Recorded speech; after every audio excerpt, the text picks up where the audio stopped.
ప్రతిభ గల క్రీడాకారులను ప్రోత్సహించడంలో రోటరీ క్లబ్ కాకినాడ ఎప్పుడు ముందుంటుందని Rotary youth services month chairman Dharani constructions అధినేత టీవీ రమణారావు పేర్కొన్నారు. కాకినాడ ఎన్ఎఫ్సిఎల్ రోడ్లో గల జిల్లా క్రీడా మండలి మైదానం హాకీ ఫీల్డ్లో రోటరీ క్లబ్ కాకినాడ జిల్లా హాకీ అసోసియేషన్ సంయుక్త ఆధ్వర్యంలో hockey exhibition match men and women పోటీలు నిర్వహించారు. కార్యక్రమానికి రాష్ట్ర హాకీ అసోసియేషన్ నాయకుడు రవిరాజ్ స్వాగతం పలికారు. రోటరీ క్లబ్ కాకినాడ అధ్యక్షులు తడాల బుజ్జి అధ్యక్షత వహించగా Rotary youth services month chairman Dharani constructions అధినేత టీవీ రమణారావు ముఖ్య అతిథిగాను, జిల్లా క్రీడల అభివృద్ధి అధికారి సతీష్ కుమార్ గౌరవ అతిథిగాను, జాతీయ హాకీ క్రీడాకారిణి నాగమణి, జిల్లా హాకీ అసోసియేషన్ అధ్యక్షులు బాబ్జీ గౌరవ అతిథులుగా పాల్గొన్నారు. కార్యక్రమంలో పాల్గొన్న అతిథులకు హాకీ అసోసియేషన్ నాయకులు పుష్పగుచ్చాలు అందించి స్వాగతం పలికారు. ఈ సందర్భంగా ముఖ్య అతిథి రమణారావు జాతీయ జెండాను ఎగురవేసి ఇతర అతిథులతో కలిసి రమణారావు రంగురంగుల బెలూన్స్ను గాల్లోకి విడిచిపెట్టి పోటీలను ప్రారంభించారు. తొలి మ్యాచ్లో పాల్గొనే జట్టును రవిరాజ్ ముఖ్య అతిథి రమణారావుకు పరిచయం చేశారు. అనంతరం హాకీ స్టిక్తో బాల్ను కొట్టి అతిథులు పోటీలను ప్రారంభించారు. ఉత్సాహంగా పాల్గొన్న ఇరు జట్లు వారి ప్రతిభను ప్రదర్శించారు. ఈ సందర్భంగా టీవీ రమణారావు మాట్లాడుతూ ప్రతిభ గల క్రీడాకారులను ప్రోత్సహించేందుకు రోటరీ క్లబ్ ఎప్పుడు ముందుంటుందన్నారు. డిఎస్డిఓ సతీష్ కుమార్ మాట్లాడుతూ హాకీ ఫీల్డ్కు అవసరమైన ఫ్లడ్ లైట్స్ గ్యాలరీలను 7,50,00,000 రూపాయలతో ఆగస్టు నాటికి పూర్తి చేయనున్నట్లు వెల్లడించారు. ఈ కార్యక్రమంలో రోటరీ క్లబ్ కాకినాడ సభ్యులు గమని మూర్తి, డాక్టర్ సలాది సూర్యకిరణ్ స్వామి, హాకీ అసోసియేషన్ నాయకులు, క్రీడాకారులు పాల్గొన్నారు. మీరు మధ్యలో కూడా టచ్లో ఉండాలి. మీ కోచ్ గారు లేకపోతే దాని మధ్యలో ఎవరో ఒకరు మాత్రం లేకపోతే ఇది వచ్చినప్పుడే గుర్తొస్తుంది, అప్పటికప్పుడే చేయవలసి వస్తుంది. ఒక వారం 15 రోజులతో ఏమీ చేయలేమండి. మీరు మాతో భాగం కాదు, మమ్మల్ని ఇందులో భాగం చేయండి.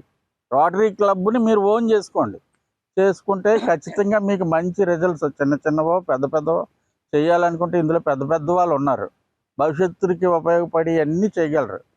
వాళ్ళు మాట సాయం చేసినా సరే చాలా పెద్ద పనులు జరుగుతాయి అన్నమాట. మనం అనుకుంటే జరగవు అనుకున్నవి కూడా వాళ్ళ ద్వారా మనం చేయగలం. ఆ సబ్జెక్టు మీరు వచ్చి చెప్తుంటే ఆ పిల్లలు మీ టీచర్స్ చెప్తే అందరూ చాలా ఇంప్రెస్ అయ్యారు, చాలా ఇంట్రెస్ట్ చూపించారు. అది మాకు కూడా ఆ ప్రోగ్రాం పెట్టినందుకు నాకు ఎంతో సంతోషం కలిగింది. నేను ఖచ్చితంగా ఇది చేస్తానండి. ఎప్పుడు నేను చేయడానికే సాయశక్తిలో కృషి చేస్తున్నాను. ఈ అవకాశం ఇచ్చిన మా ప్రెసిడెంట్ గారికి, రవిరాజ గారికి, ఈ హాకీ స్టూడెంట్స్కి అందరికీ నా నమస్కారం. ఈ స్టేడియం అవతరిస్తుంది, దానికి చాలా గర్వపడుతున్నాము. అది ఆర్డర్ కూడా అయిపోయింది. అతి తొందరలోనే మనకి ఒక ఆగస్టులో కల్లా పూర్తవుతుందని నేను ఆశిస్తున్నాను. తప్పకుండా ఇంకా వినియోగించుకుని ఇక్కడి నుంచి అంతర్జాతీయ స్థాయికి ఎదుగుతారని చెప్పి నేను ఆశిస్తున్నాను. ఆల్రెడీ ఇక్కడి నుంచి ఎన్నో టోర్నమెంట్లు జరిగాయి, నేషనల్ టోర్నమెంట్లు. అదేవిధంగా ఇక్కడి నుంచి అనేక మంది జాతీయ స్థాయి పోటీల్లో పాల్గొన్నారు. చాలామందికి ఉద్యోగ అవకాశాలు వచ్చాయి. ఇంకా రేపు రాబోయే రోజుల్లోని కూడా ఎక్కువగా ఇంటర్నేషనల్ ప్లేయర్స్ తయారవుతారని రవిరాజ్ గారికి, అదేవిధంగా మా తోటి కొలీగ్ అయిన నాగేంద్ర గారికి, మిగతా సభ్యులందరికీ కూడా ప్రత్యేకంగా నాకు ఈ అవకాశం ఇచ్చిన రవిరాజ్ గారికి మరొకసారి కృతజ్ఞతలు తెలియజేస్తాను. భవిష్యత్తులో కూడా వీళ్ళందరూ కూడా ఉద్యోగాలు సంపాదించుకోవడానికి మొట్టమొదటి, ఎందుకంటే ఉద్యోగం వచ్చిన తర్వాత లేకపోతే ఒక ఇంటర్నేషనల్ ఆడిన తర్వాత మెడల్ వచ్చిన తర్వాత ఒక క్యాష్ అవార్డ్స్ ఇవ్వడం అనేది చాలామంది చేస్తుంటుంది. అలా కాకుండా అసలు ఆ స్థాయికి వెళ్ళాలి అంటే కనుక మీలాంటి రోటరీ సంస్థలు ముందుకు వచ్చి ఖచ్చితంగా వాళ్ళకి పైకి తీసుకొస్తే ఖచ్చితంగా వాళ్ళు కొడతారు.